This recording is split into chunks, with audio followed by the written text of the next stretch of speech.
Hey guys, Luke C here with TFBTV. I am back here on the SHOT Show 2025 room floor. I'm here with a good friend of mine from the internet, actually, Mr. Hammy3dprints. Hammy, welcome to the show. Thank you. My first time here. It's exciting. So, Hammy, what do you do besides 3D printing? I'm really big into shooting. I like hunting, fishing when I have time. But these days, most of my time's taken with 3D printing.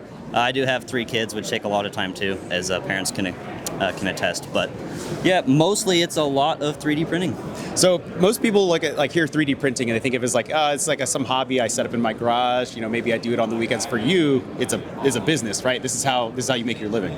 Yeah, it started out as not my garage, but my basement. So I have an unfinished basement. There was a room that has one small entrance, and then it's just a big room. So I turned it into a gun room, and then I installed grid wall. But nobody makes like grid wall gun mounts. So right. I was like, oh, let me buy a 3D printer and figure out how to do all of this. And so that's really how it started. I turned that into a business. Right. Yeah. So that's a common thread I hear from a lot of 3D printers, even like some firearm inventors, people who have made their own firearms here. They see a problem, and instead of waiting for the market to react to their issue, they instantly go, I'm just going to make it myself. And 3D printing is something I think is great for that, because you can make it now. You can, if you know how to use, I guess it's there's a couple different programs that you design things in, but you can go and make your item, and then in a couple hours, maybe a day or two, depending on how big the print is, you have your prototype part, right? Yeah, it's crazy. Yeah, you can use like Blender, Onshape, Fusion, 360, whatever. But yeah, the iteration speed is insane. Right. Because I think of it kind of like rockets. Like some people like NASA take like 8 years to design something and fly it once, whereas SpaceX is like, that's close enough, we'll send it. Let's blow it up and see what happens. Yeah, I'm pretty much on the, it's close enough, we'll send it when I'm in the testing phase, because it takes, like an hour I'll measure with calipers, get the dimensions, send a test print to the printer, get it in an hour, see how it fits. But if you were to do that without 3D printing, that's sending it to a shop to get it done, getting it sent back. It's just so much faster when you can iterate continuously with 3D printing.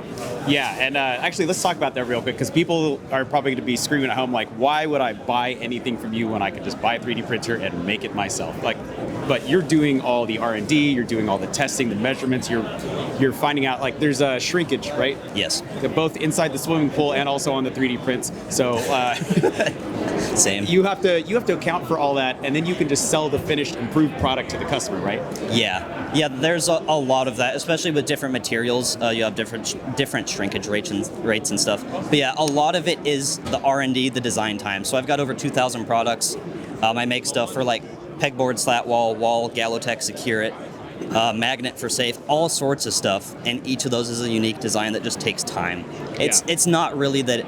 I mean, some of it is hard, but for the most part, it's just time. Yeah, you're putting in the legwork for people who, like me, who probably don't have. I want to 3D print, but I just don't physically have the time to do it. So yeah, that's what it is. Speaking of having the time, you have brought with you a couple of your normal line items, right? And we're starting with, I guess, scope covers and light covers, right? Yeah, so these are some of my best sellers. So this is just a light cover. I'm sure you've seen them around. I sell them with Ranger band, or with what I call the tip grip clamp. So that's just an Allen key with a nut, and then some shock cord. So you basically just tighten it around your light, and then you can flip it on and off as you want. And then scope covers, same concept, just a little bit, 2 different tabs on the front here. And then optional kill flash, and then there's also the open center, so it takes the middle hex out of the kill flash. And then same thing, you can get a Ranger band, just a rubber band essentially, or this clamp here. Gotcha. And then I've got like 400 different scopes and like 100 different light models.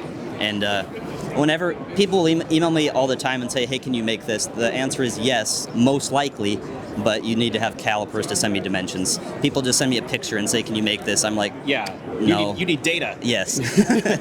So scope covers, how much, what's the price range on these? Because you're 3D printing these. A lot of people think 3D printed parts are always going to be dirt cheap. Yes.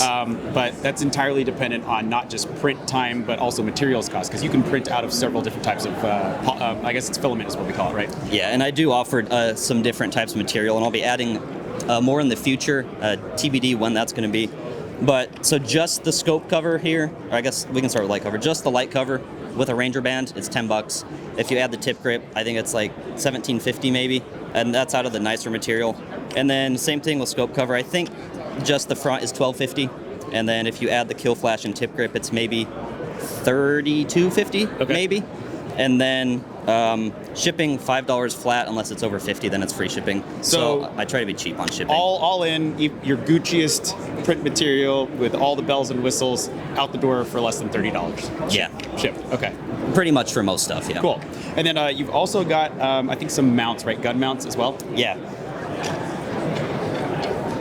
This is ultra professional. We're just doing this on the floor. Yeah, perfect. So here's just like a standard AR mount. So there definitely are other designs that do a similar thing or the same thing that hold up an AR, but where I try to differentiate myself is the amount of options. So that one's labeled there on the top, AK762. Wow, okay. And I do offer screw versions, so if you want a permanent solution, I offer versions that have screw holes. But then I've got here like an M9 version or a Glock 19 or a 2011 or an AR9.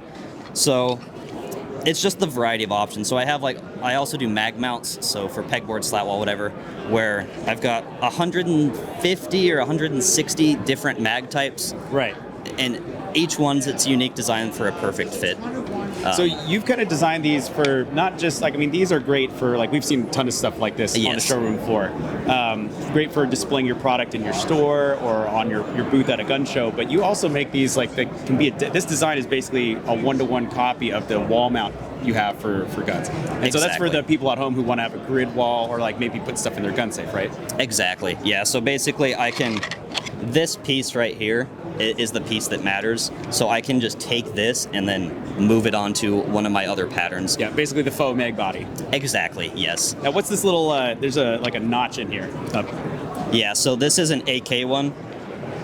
So the front just latches on kind of like an AK mag. And then this bottom, or I guess it is lower, but this other piece, it's a separate printed piece for increased strength, and then I just tap it in. The tolerance is so tight that it's just a friction fit that I tap in with a rubber mallet.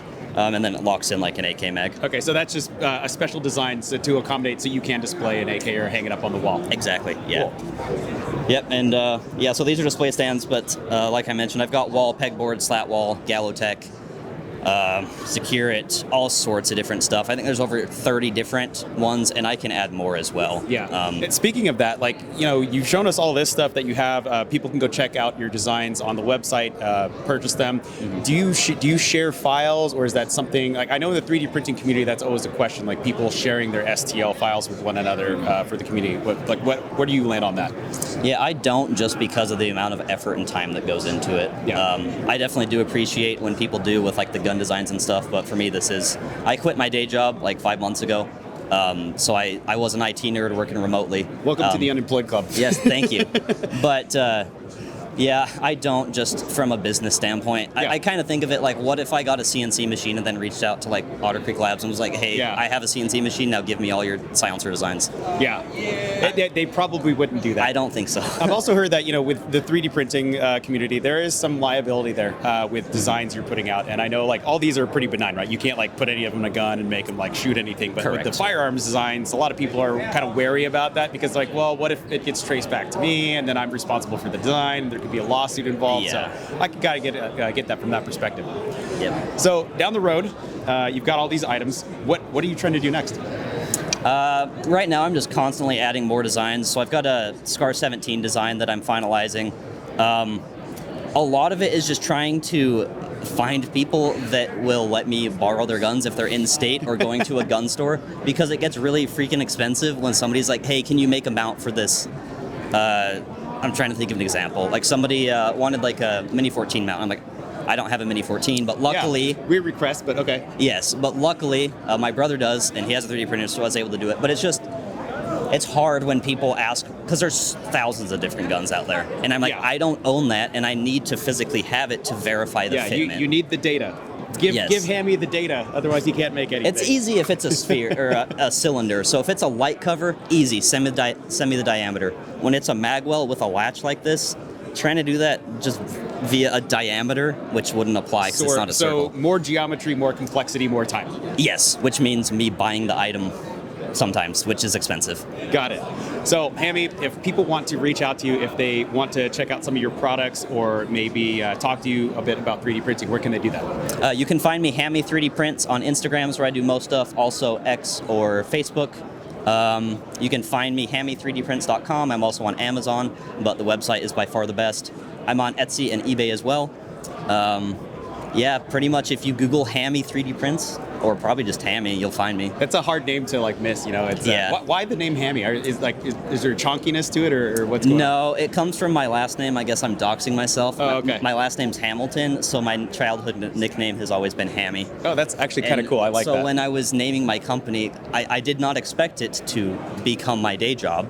I just wanted to sell some stuff on Etsy. Right. I was like, Hammy, what am I doing? I'm 3D printing. Hammy 3D prints. That's the story. I like it. Nice and simple. Yeah. Well, Hammy, it was nice meeting you in person finally. I know we've been talking on and off like on the internet for probably over a year, or Instagram for a long time. Yes, we've liked each other's So, posts and chatted a bit. It's so. nice to finally meet you in person, talk about some of your products. So thanks for coming out and coming to the show. Yeah, absolutely. Nice to meet you, and thank you. Yeah, absolutely. And guys, thank you for tuning into TFBTV and TFBTV Showtime. Stay tuned for more from SHOT Show 2025.